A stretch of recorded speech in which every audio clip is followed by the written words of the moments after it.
बिस्मिल्लाहिर्रहमानिर्रहीम। अस्सलाम वालेकुम। एनबीपी आरआरएस चैनल की जानिब से ज़फ़र सादिक हाज़िर है और मैं अपने तमाम पेंशनर और रेगुलर स्टाफ का इंतहाई मशकूर हूँ जिन्होंने इस चैनल को सब्सक्राइब किया और इस चैनल को आगे बढ़ाने में अहम किरदार अदा किया है। आज के प्रोग्राम की इब्तिदा कुछ ऐसे है कि बेशतर दोस्तों के टेलीफ़ोन आए हैं जो रेगुलर स्टाफ में भी हैं, कुछ पेंशनर्स के भी टेलीफ़ोन आए हैं और एक इश्तिहार का ज़िक्र ये उन्होंने व्हाट्सएप भी किया। इश्तिहार है मैनेजमेंट की जानिब से कि 1 नवंबर को 11 बजे से 1 बजे तक नेशनल बैंक के कायम मुकाम सदर खुली कचहरी का लगा रहे हैं बज़रिया टेलीफ़ोन। अब खुली कचहरी जो हो रही है ये ग़ालिबन इस कायम मुकाम सदर जो है रहमत अली हसनी साहब की दूसरी है और अगर इज्तिमाई तौर पर देखें तो ये 16वीं खुली कचहरी है। 15 खुली कचहरियाँ जो हुई हैं उनका क्या रिज़ल्ट है ये अभी तक किसी को कोई पता नहीं है। और वैसे भी ये खुली कचहरी का जो इश्तिहार शाया हुआ है उसमें तो उन्होंने टाइम जो लिखा है वो 11 बजे से लेके 1 बजे तक और 2 टेलीफ़ोन नंबर दिए हैं उन्होंने जिसके ज़रिए रब्ता करना है जिनको भी कोई शिकायत हो या जिनका भी कोई मसला हो। तो मेरे दोस्तों ने भी मुझे बताया, अब कुछ हमने भी इसमें बड़ा वर्कआउट किया है। तो इन्होंने जो 2 नंबर दिए हैं वो 2 नंबर आज तक किसी भी खुली कचहरी में किसी को मिले ही नहीं हैं। वो मुसलसल बिज़ी रहते हैं या कोई इनके अपने को ख़ास बंदा होगा जिसको ये नंबर टाइम बता देते होंगे, उस टाइम पे वो कॉल करता होगा तो दिखाने के लिए कि जनाब खुली कचहरी में इन्होंने किसी से बात की हो। ये हम सब आप भी जानते हैं, मैं भी जानता हूँ कि खुली कचहरी होती क्या है। हमारे तो ये जो बैंक ने एक नया सिस्टम शुरू किया है खुली कचहरी का, ये ड्रामा है असल में। टेलीफ़ोन पे कभी खुली कचहरी हुई नहीं है। खुली कचहरी तो होती है ओपन फील्ड में, जिसने सुननी होती है वो सामने बैठता है और सब मजमा पंडाल में बैठता है और वो सवाल जवाब होते हैं। कुछ अपनी मारूज़ात लोग पेश करते हैं, कुछ लोग सवाल करते हैं, कुछ लोग अपनी शिकायत देते हैं। आज तक तो हमने यही खुली कचहरियाँ देखी हैं और हो भी रही हैं। मगर ये अनोखी खुली कचहरी है जो टेलीफ़ोन पर होती है।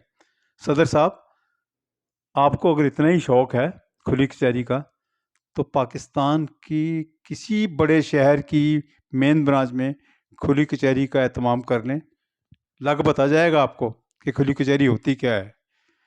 अब आपने तो इसको ड्रामा बना लिया है अपने लिए भी, मुलाजमीन के लिए भी, रेगुलर जो हमारे ऑफिसर्स हैं, रेगुलर एग्जेक्टिव हैं, उनके लिए भी, और ख़ासकर जो इस इदारे से रिटायर्ड पेंशनर्स हैं जिनकी उम्र 65 साल से 95 साल तक की उम्र के जो लोग हैं जिनकी कोई सुनवाई नहीं है। ना आप उनकी बात सुनते हैं, ना आप उनके किसी ख़त का जवाब देते हैं, ना ही आप उनके मामलात को देख के उनके लिए जो काम हो चुका है बैंक में उसका कोई ऐलान करते हैं।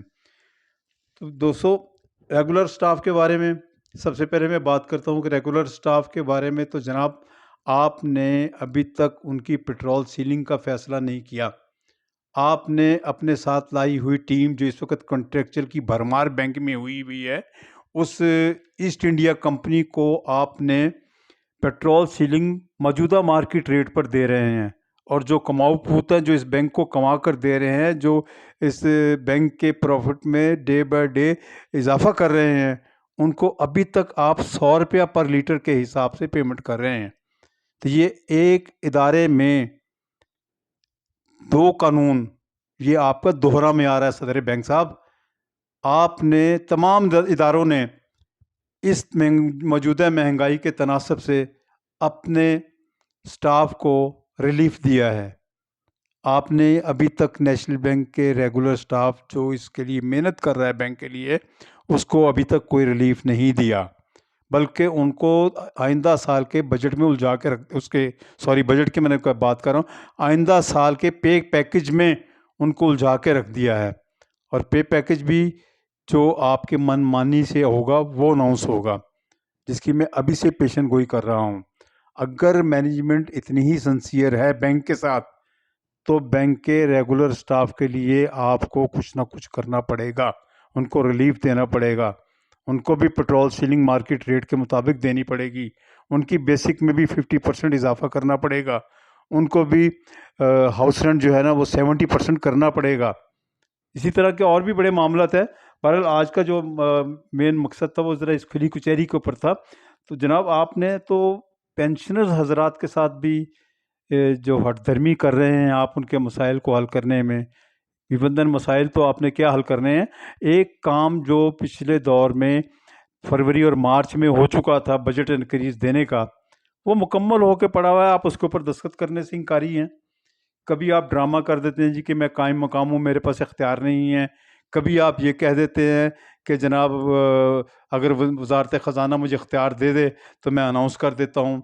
सदर साहब आपने और आपकी जो कंट्रेक्चुअल टीम है उसके लिए आपने को मराद देनी होती है ना, तो वो एक यक चुंबश कलम से आप उसका ऐलान भी कर देते हैं, और जो काम होके रखा हुआ है उसके बारे में आप करने के लिए तैयार ही नहीं है। सिर्फ एक दस्तखत करने हैं ना आपने, वो बजट इंक्रीज के जो 2 साल के लिए जो रखी हुई है काम हो गया मुकम्मल हो के पड़ा हुआ है आपके पास, आपके डिपार्टमेंट में पड़ा हुआ है ना, आप उसके ऊपर तवज्जो दे रहे हैं। एचआर से तो हमें कोई तो उम्मीद ही नहीं करनी चाहिए, इसलिए कि आपने एचआर के ऊपर एक ग्रेजुएट पास को आपने एक्सटेंशन दे दी है, उसको मज़ीद इजाफा भी कर दिया उसकी सैलरी में। तो जनाब अब बातें तो खैर बहुत करने वाली हैं, मुख्तसर सिर्फ ये है कि आप इससे पहले कि कोई नाखुशगवार वाक़या बैंक के अंदर हो जाए, कोई बुज़ुर्ग पेंशनर आपके इस रवैये की वजह से कोई ऐसी गलती ना कर बैठे कि जो आपके सर लग जाए, तो इसलिए गुजारिश यही है कि आप बैंक के पेंशनर्स की तरफ देखें, उनके जो मसाइल हैं उनकी तरफ संजीदगी से ज़रा देखें। आपने आखिरत में भी देखना है, आखिरत में भी कहीं जवाब देना है आपने अल्लाह ताला को। इसलिए आप इसकी तरफ हमदर्दाना गौर नहीं करें, बल्कि इसके ऊपर अमल करके ऐलान करें ताकि थोड़े से आंसू खुश्क हो जाएं, क्योंकि अदलिया की जानिब से अभी तक कोई सही रिज़ल्ट सामने नहीं आ रहा कि रिव्यू पिटीशन की डेट कब आनी है। रिव्यू पिटीशन की डेट के लिए तो दोस्त अहबाब जितने भी हमारे साथी इस पेंशन के काम कर रहे हैं वो तो दो में लगे हुए हैं, हमारे पिंडी के साथी भी काम कर रहे हैं। पेंशन एक्शन कमेटी इसमें बड़ा बड़ा मरकज़ी किरदार अदा कर रही है। पेंशन एक्शन कमेटी की तादी तंजीम एक्स एम्प्लॉयज़ वेलफेयर एसोसिएशन भी इसमें बड़ा मेन रोल अदा कर रही है। और ये भी मैं बता दूं कि पटिशनर्स में जिन दोस्तों ने पटिशन तैयार करने में अहम किरदार अदा किया है, उनमें चौधरी अख्तर विरक साहब हैं जो बैंक से एवीपी रिटायर हुए हैं, वकालत कर रहे हैं आजकल हाई कोर्ट में। चौधरी नियाज साहब हैं, वो भी बैंक से रिटायर हैं, एवीपी हैं, वकालत कर रहे हैं। उमर याद ख्वाजा साहब हैं जो एसपीपी रिटायर हुए हैं, वो भी आजकल वकालत कर रहे हैं। इस केस की तैयारी में उन्होंने बड़ा अहम किरदार अदा किया हुआ है, मगर वो भी बेचारे परेशान हैं कि सुप्रीम कोर्ट में जिसको हम अदालत उज़्मा कहते हैं, हमारा रिव्यू पिटीशन 5 साल से पेंडिंग पड़ा हुआ है।